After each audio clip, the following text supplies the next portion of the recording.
Hi friends, നമുക്കത് വായിക്കാം. തെറ്റായ സ്ഥലത്ത് ആശ്വാസം അന്വേഷിച്ചിട്ട് എന്തു കാര്യം?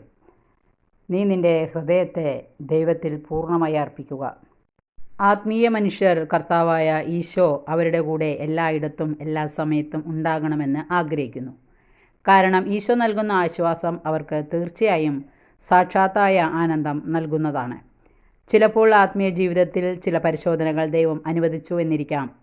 അപ്പോൾ നാം സങ്കീർത്തകൻ്റെ വാക്കുകൾ ഓർക്കുക. കർത്താവ് നിത്യമായി കോപിക്കുകയില്ല, നിത്യമായി ഉപേക്ഷിക്കുകയില്ല.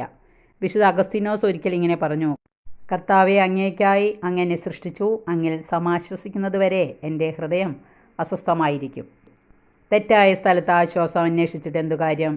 ജലമില്ലാത്ത സ്ഥലത്ത് കിണർ കുഴിച്ചിട്ട് എന്തു കാര്യം? പൊട്ടക്കിണർ കുഴിച്ച് അതിൽ ആശ്വാസം അന്വേഷിക്കുന്നവരെക്കുറിച്ച് ബൈബിൾ പറഞ്ഞിരിക്കുന്ന കാര്യങ്ങൾ മറക്കാതിരിക്കുക. നീ നിൻ്റെ ഹൃദയത്തെ ദൈവത്തിൽ പൂർണ്ണമായി അർപ്പിക്കുക.